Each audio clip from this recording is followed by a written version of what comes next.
اور اس سچ سے میں ابھی تک انجان تھی جو بعد میں مجھ پر کھلنے والا تھا کہ شادی کی پہلی رات میرے ساتھ کیا ہوا تھا۔ خیر جب میں صبح اٹھی تو میرا پورا جسم درد سے چور تھا۔ میں نے کروٹ بدلی تو میری کمر میں درد کی لہر سے اٹھنے لگی تھی اور میں درد سے کرا اٹھی تھی۔ میرے ساتھ لیٹا میرا شوہر فوراً سے اٹھ بیٹھا، کہنے لگا کیا ہوا عالیہ؟ میں نے کہا پتا نہیں، میرا پورا جسم بہت بھاری ہو رہا ہے اور جسم میں درد بھی ہے۔ یاد کرنے کے باوجود مجھے یہ رات بالکل بھی یاد نہیں آ رہی۔ سمجھ نہیں آ رہا کہ میں اپنے چکراتے سر کو پکڑوں یا پھر اپنی دکھتی کمر کو۔ میں نے بیڈ پر نظر دوڑائی تو میرے ہاتھ میں پہنی کانچ کی چوڑیاں ٹوٹ کر بیڈ پر بکھری پڑی تھی۔ میں نے مشکل سے اپنا تکیا بیڈ کے ساتھ لگایا اور ہاتھوں کو بیڈ پر رکھ کر مشکل سے اٹھ کر بیڈ پر بیٹھی تھی۔ میرے بال کھلے ہوئے تھے اور میری بکھری حالت مجھے اس بات کا احساس دلا رہی تھی کہ میرے شوہر نے رات کو میرے ساتھ پیار محبت والا رویہ بالکل نہیں رکھا تھا۔ میں چاہ کر بھی اپنے درد کو برداشت نہیں کر پا رہی تھی اور اسی لیے درد کی تیزی کی وجہ سے میری آنکھوں سے آنسو بہنے لگے۔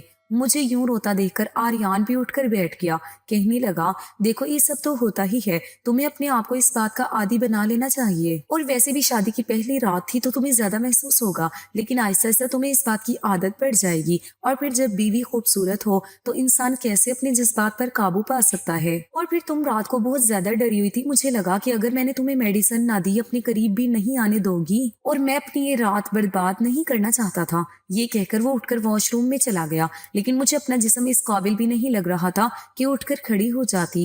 آریان گھر پر اکیلا رہتا تھا، اس کے ماں باپ زندہ نہیں تھے۔ پہلے تو میرے ماں باپ اس رشتے پر راضی نہیں تھے، کہنے لگے اکیلا لڑکا ہے، ہمیں تو ایسے رشتے سمجھ نہیں آتے۔ لیکن پھر میری ماں کہنے لگی کہ لڑکا اچھا خاصا کماتا ہے، اپنا گھر ہے، اب اگر اس کے ماں باپ زندہ نہیں ہیں تو اس میں اس کا کیا قصور ہے؟ آپ نے اچھی طرح چھان بین تو کرائی ہے، اس رشتے میں کسی نے کوئی بھی برائی یا کمی نہیں نکالی ہے۔ اچھا ہے میری بیٹی پر سسرال کا بوجھ نہیں ہوگا۔ میں نہیں جانتی تھی کہ شادی کی رات ہی میری ایسی حالت ہو جائے گی کہ میں کھڑی بھی نہیں ہو پاؤں گی۔ آریان جب نہا کر باہر آیا تو مجھ سے کہنے لگا دیکھو میرے گھر میں تمہاری خدمت کرنے کے لیے فی الحال کوئی نہیں ہے، اس لیے یہ گھر تم کو ہی سنبھالنا ہے۔ مجھے اس کی اس بات پر اعتراض نہ تھا، لیکن مجھے اپنا آپ اس وقت اس قابل نہیں لگ رہا تھا کہ میں اس کا ناشتہ بنا سکتی۔ وہ اپنی بات کہہ کر کمرے سے جا چکا تھا کہ جلدی سے اٹھ کر باہر آؤ اور میرے لیے ناشتہ بناؤ۔ میں جب بیڈ سے اٹھ کر کھڑی ہوئی تو مجھے ایسا لگا جیسے میری کمر ٹوٹ جائے گی۔ میں بڑی مشکل سے کمرے سے باہر آئی۔ آریان باہر لاؤنج میں بیٹھا فون پر کسی سے ہنس کر باتیں کر رہا تھا، لیکن جو باتیں وہ کر رہا تھا اس نے مجھے شرم سے پانی پانی کیا تھا۔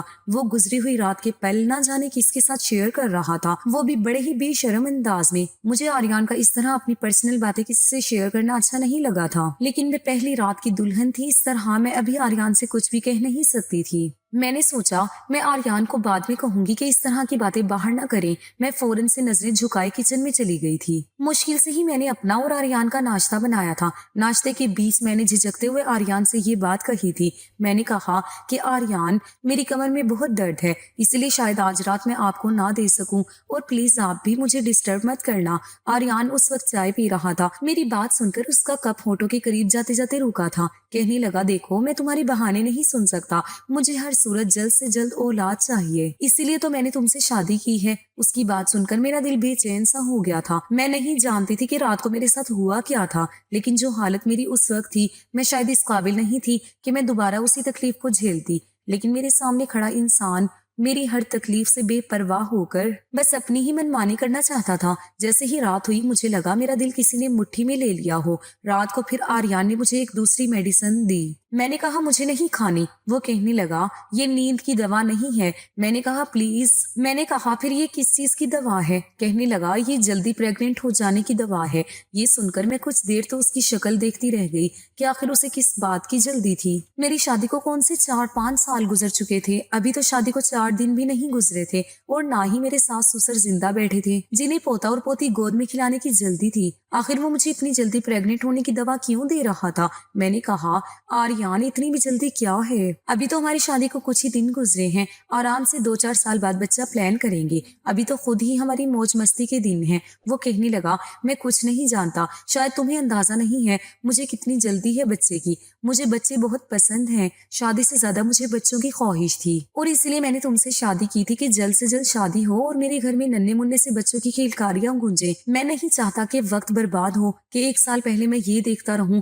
کہ تمہیں اولاد ہوتی ہے کہ نہیں، اور پھر تمہیں اس کے بعد دوا کھلاؤں۔ یہ کہہ کر اس نے وہ میڈیسن میرے منہ میں ڈال دی اور پانی کا گلاس میرے ہاتھ میں تھما دیا۔ میں نے پانی پی کر وہ دوائی اپنے اندر اتار لی تھی، لیکن مجھے حیرت اس وقت ہوئی جب پچھلی رات والی بے ہوشی مجھ پر پھر سے چھانے لگی۔ اس وقت میرا دماغ اس قابل نہیں تھا کہ میں یہ بات سوچتی کہ اگر یہ دوسری دوا تھی تو مجھے نیند کیوں آ رہی تھی، مجھ پر کیوں اتنی بے ہوشی سوار ہو رہی تھی، اور پھر مجھے کچھ بھی ہوش نہیں رہا۔ میں دوبارہ سے نیند کی گہری وادیوں میں اتر چکی تھی۔ بے ہوشی کے عالم میں بھی مجھے اپنی سسکاریاں اپنے کانوں میں سنائی دے رہی تھی۔ مجھے بہت زیادہ تکلیف محسوس ہو رہی تھی۔ درد کی اتنی تیزی تھی کہ گہری نیند کے باوجود میں رو رہی تھی۔ صبح میری آنکھ درد کی وجہ سے جلدی کھل گئی تھی۔ اس وقت میری کمر میں اتنا درد تھا کہ میں نے آریان کو اٹھا دیا۔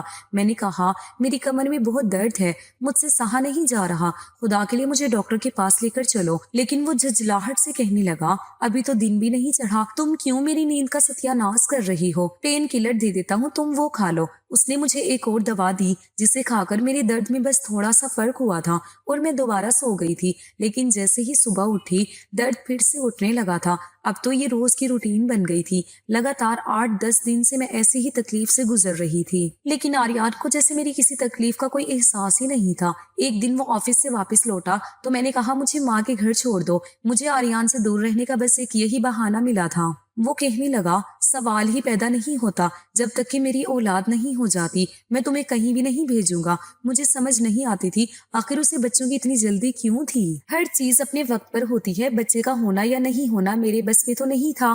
8-10 دن میں ہی میرا یہ حال ہو چکا تھا کہ میں چل پھر بھی نہیں پا رہی تھی۔ پین کلر کھا کر اب تو میرا معدہ بھی ڈسٹرب ہو چکا تھا۔ میں آریان سے ڈاکٹر کے پاس جانے کے لیے کہتی تو وہ اس بات پر بھی نہیں مانتا، کہتا ڈاکٹر بھی تمہیں پین کلر ہی دے گا۔ لیکن اس بار جیسے ہی وہ گھر سے باہر گیا میں نے اپنی ماں کو بلا لیا اور ان کے ساتھ ایک لیڈی ڈاکٹر کے پاس چلی گئی۔ میں نے اسے کمر درد اور پیٹ کے نچلے حصے کے درد کا کہا اور میرا ہاتھ اب بھی میرے پیٹ پر تھا۔ میں 8-10 دن سے لگاتار یہ تکلیف سہ رہی تھی۔ میری ڈاکٹر نے جب میرا چیک اپ کیا تو اپنے کانوں کو ہاتھ لگانے لگی اور جو بات اس نے مجھے بتائی وہ سن کر تو میں سانس لینا بھول گئی تھی۔ میں آنکھیں پھاڑے ڈاکٹر کی بات سن رہی تھی۔ یہ اس نے کیا کہہ دیا تھا؟ یہ سچ نہیں ہو سکتا تھا۔ مجھے اپنے کانوں پر یقین نہیں آ رہا تھا۔ میں نے ناں میں سر ہلایا۔ میں نے کہا، ایسا نہیں ہو سکتا، آپ کو ضرور کوئی غلط فہمی ہوئی ہے۔ وہ کہنے لگی، میرے پاس ایسے بہت سے کیس آتے ہیں، اس لیے میں جانتی ہوں کہ تمہارے ساتھ کیا ہوا ہے۔ پھر وہ مجھ سے پوچھنے لگی، کیا تم اس وقت ہوش میں ہوتی ہو جب تمہارا شوہر تمہارے قریب آتا ہے؟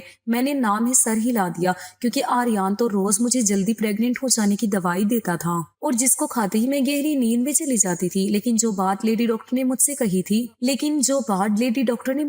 تھی مجھے اس کی بات سن کر آریان پر شک ہونے لگا تھا۔ ڈاکٹر سے میری کوئی پرسنل دشمنی تو نہیں تھی جو وہ مجھ سے جھوٹ بولتی یا آریان کے خلاف میرے کان بھرتی۔ وہ ایک ڈاکٹر تھی اور اس کا پیشہ صرف اپنے مریض کا چیک اپ کرنا اور ان کا علاج کرنا تھا۔ اس نے وہی بات بتائی ہوگی جو میرے ساتھ ہوا تھا۔ میرے پاس ڈاکٹر کی بات پر یقین کرنے کے علاوہ کوئی دوسرا راستہ ہی نہیں تھا۔ میرے دل میں اب آریان کے لیے شک پڑ چکا تھا۔ ڈاکٹر کہنے لگی، اگر تمہارے شوہر کو تم سے محبت ہے تو وہ تمہیں نیند کی دوا دے کر ہی کیوں تمہارے قریب آتا ہے؟ اس کی کیا وجہ ہے؟ اس طرح کے سوال سن کر مجھے آریان پر اور بھی شک ہونے لگا تھا، لیکن میں یہ کیسے جان سکتی تھی کہ سچ کیا ہے؟ کیونکہ میں اسے پہلے بھی کئی بار وہ میڈیسن کھانے سے انکار کر چکی تھی، لیکن وہ میری بات نہیں سنتا تھا۔ زبردستی وہ میڈیسن میرے منہ میں ڈال دیتا اور پانی کا گلاس میرے ہونٹوں پر لگا دیتا۔ ڈاکٹر کہنے لگی، اچھا ایسا کرو، مجھے تم اس میڈیسن کا نام بتاؤ۔ تو میں نے سوچا مجھے تو اس میڈیسن کے بارے میں کچھ پتا ہی نہیں ہے۔ آج تک آریان نے مجھے وہ میڈیسن دکھائی نہیں تھی۔ وہ تو اپنی الماری میں سے وہ دوا نکال کر مجھے دیتا تھا، لیکن جب میں نے یہ بات لیڈی ڈاکٹر کو بتائی تو وہ ہنسنے لگی، کہنے لگی، ایسی کون سی دوائی ہے جو تمہارا شوہر اتنا چھپا کر رکھتا ہے اور روزانہ تمہیں انکار کرنے پر بھی تمہیں کھلاتا ہے؟ تم اپنے شوہر کی حرکتوں پر نظر رکھو، ایسے تمہیں سمجھ آ جائے گا۔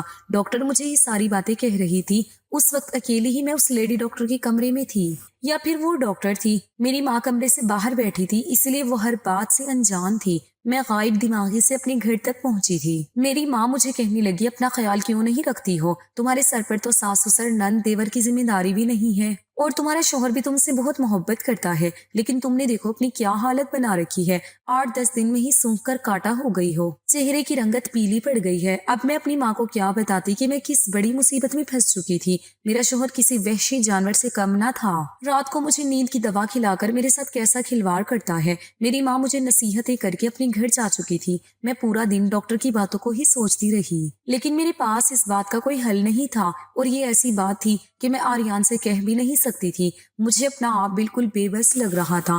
میرا جی چاہا کہ میں اپنی ماں کے ساتھ ہی ان کے گھر چلی جاؤں، لیکن میری ماں مجھے کبھی بھی میرے شوہر کی اجازت کے بغیر اپنے گھر لے کر نہیں جاتی۔ میں سمجھ نہیں پا رہی تھی کہ آخر میں کروں تو کیا کروں۔ پھر میرے دماغ میں خیال آیا کہ میں الماری کھول کر دیکھتی ہوں کہ آخر آریان مجھے کون سی دوا کھلاتا ہے۔ میں فوراً اٹھ کر کھڑی ہو گئی، آہستہ سے چلتی ہوئی الماری کے پاس آئی اور آریان کی الماری کھول دی۔ سامنے ہی اس کے کپڑے پڑے ہوئے تھے۔ میں نے ایک ایک کپڑا اٹھا کر دیکھا، لیکن وہاں دوا مجھے کہیں نہ ملی۔ پھر میں نے دراز بھی دیکھ لیے، اس میں بھی کچھ ضروری کاغذات تھے، کوئی میڈیسن نہیں تھی۔ لیکن جب میں نے نیچے لاکر کھولنا چاہا تو وہ لاک تھا۔ میں سمجھ گئی کہ وہ دوائی آریان نے اسی لاکر میں رکھی ہے۔ رات کو جب آریان واپس آیا تو میں نے اسے کھانا دے دیا، لیکن میری بھوک تو جیسے اڑ چکی تھی۔ جو بات ڈاکٹر مجھے بتا چکی تھی اس کے بعد تو میرے دماغ نے کام کرنا ہی بند کر دیا تھا۔ میں نے کھانا نہیں کھایا تھا اور رات کو سوتے وقت میں نے دودھ کا گلاس پی لیا۔ اس سے پہلے کہ آریان کمرے میں آتا میں فوراً سے بیڈ پر جا کر لیٹ گئی اور اپنی آنکھیں بند کر لی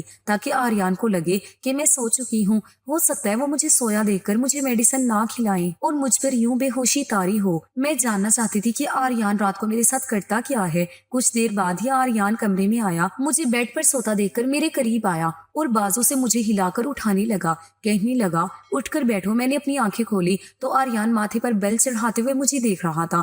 میں نے کہا آریان مجھے نیند آ رہی ہے، میں سونا چاہتی ہوں اور میری کمر میں بھی درد ہے۔ میری بات سن کر آریان کہنے لگا یہ بہانے تم میرے سامنے مت لگاؤ، میں تمہیں پہلے بھی کہہ چکا ہوں کہ مجھے ہر قیمت پر بچہ چاہیے، چلو اٹھو اور دوا کھاؤ۔ میں اٹھ کر بیٹھ گئی۔ میں نے کہا آخر آپ نے دوائی اپنی الماری میں چھپا کر کیوں رکھی ہے؟ میری باقی دوائیوں کے ساتھ رکھ دیں، میں خود کھا لیا کروں گی۔ میری بات سن کر اس نے بڑی حیرت سے مجھے دیکھا تھا، کہنے لگا تم یہ کیسے جانتی ہو کہ میں نے تمہاری دوا کو الماری کے لاکر میں رکھا ہے؟ میں اس کی بات سن کر گھبرائی تھی، مجھے اپنی غلطی کا احساس ہوا، جلد بازی میں شاید میں نے کچھ غلط کہہ دیا تھا۔ میں نے کہا ایسے ہی میں نے سوچا آج دوا میں خود کھا لیتی ہوں۔ میں نے آپ کی الماری کھول کر دیکھی تو کہیں بھی وہ دوائی موجود نہ تھی۔ مجھے لگا شاید آپ نے دوائی لاکر میں رکھی ہے۔ میں نے ایک بہانہ کر دیا تھا۔ وہ کہنے لگا تمہیں اتنا زیادہ پریشان ہونے کی ضرورت نہیں ہے، میں وہ دوائی روزانہ تمہیں کھلاتا رہوں گا اور جب تک بچہ نہیں ہو جاتا وہ میں تمہیں اپنے ہاتھوں سے ہی کھلاؤں گا۔ میں نے کہا آریان مجھے پیٹ میں بہت درد ہو رہا ہے، آپ کیوں مجھے کسی ڈاکٹر کے پاس لے کر نہیں جاتے؟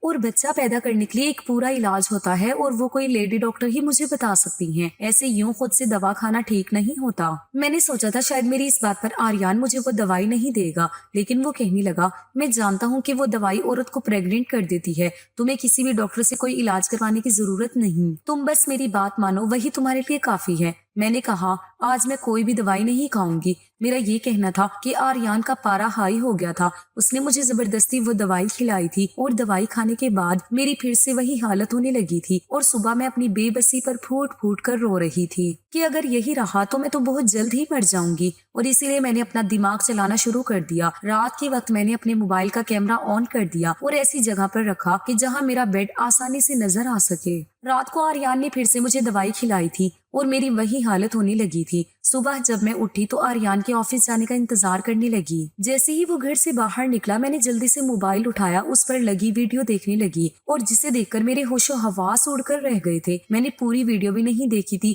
اور موبائل کو بیڈ پر پھینک دیا تھا اور اپنے چکراتے سر کو پکڑنے لگی۔ جو کچھ میرا شوہر میرے ساتھ رات میں کرتا تھا وہ کوئی بھی عورت برداشت نہیں کر سکتی تھی۔ اس سے پہلے کہ آریان واپس آتا میں نے اپنے ماں باپ کو گھر بلا لیا اور ساری سچائی انہیں بتا دی۔ یہ بات سن کر تو میری ماں رونے لگی تھی۔ میرے پاپا اپنا سر پکڑ کر بیٹھ گئے تھے۔ آریان ایک ادھورا مرد تھا، وہ اس قابل نہیں تھا کہ بچہ پیدا کر سکتا، بلکہ وہ تو اس قابل بھی نہیں تھا کہ اپنی بیوی کے پاس بھی آ سکتا اور میاں بیوی کا رشتہ بنا سکتا۔ وہ نامرد تھا۔ وہ اپنا روب مجھ پر جمانے کے لیے اور یہ ثابت کرنے کے لیے کہ وہ ایک پورا مرد ہے، رات گزارنے کے لیے اپنے دوستوں کو میرے کمرے میں بھیج دیتا تھا جو میرے ساتھ بے دردی سے سلوک کرتے تھے۔ میرے ماں باپ نے آریان پر کیس کر دیا اور مجھے طلاق بھی دلوا دی۔ آریان پر انویسٹیگیشن کی گئی تو معلوم ہوا کہ پہلے بھی اس کی شادی ہو چکی تھی اور اس کی بیوی نے اس سے اسی بات پر طلاق لی تھی کہ وہ نامرد ہے. شاید اپنی ہی اس کمی کو چھپانے کے لیے اور اپنی بیوی پر یہ ثابت کرنے کے لیے کہ وہ اولاد پیدا کر سکتا ہے اس نے میرے ساتھ بہت بڑا ظلم کیا تھا. میری زندگی کو نرک بنا کر رکھ دیا تھا. جب میں لیڈی ڈاکٹر کے پاس گئی تھی تو اس نے مجھے یہی بتایا تھا کہ تمہارے ساتھ ریپ ہو رہا ہے اور کرنے والے 1 سے زیادہ لوگ ہیں. یہ بات جھوٹ نہیں تھی. آریان مجھے پریگننٹ کرنے کے بہانے نیند کی دوائی دیتا تھا تاکہ میرے ساتھ یہ گھٹیا کھیل کھیل سکے اور اپنی انا کو سکون پہنچ سکے.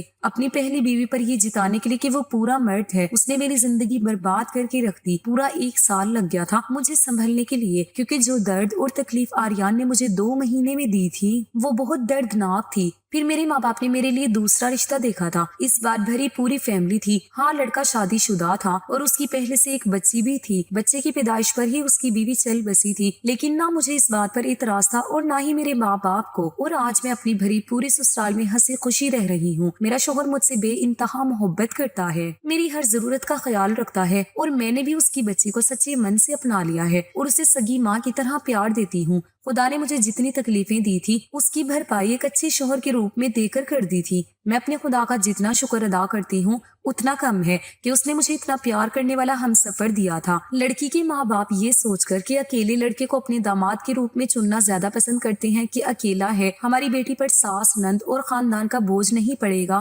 لیکن مجھے لگتا ہے کہ سسرال پورا ہو, ساس سسر ہو, تب لڑکی اپنے سسرال میں زیادہ سکھی رہتی ہے کیونکہ پیچھے سے اگر شوہر کوئی غلطی کرتا ہے تو اسے ڈانٹنے کے لیے ساس سسر موجود ہوتے ہیں, اسے صحیح راہ دکھانے کے لیے, اسے سمجھانے کے لیے اس کے ماں باپ کا ہاتھ اس کے سر پر ہوتا ہے. دوستوں کہانی کیسی لگی ضرور بتانا. پسند آئی ہو تو لائک کرنا. روز ایک نئی کہانی سننے کے لیے ہمارے چینل کو بھی سبسکرائب کرنا. کہانی کو آخر تک سننے کے لیے آپ لوگوں کا بہت بہت شکریہ. ملتے ہیں اگلی کسی نئی کہانی کے ساتھ. اللہ حافظ.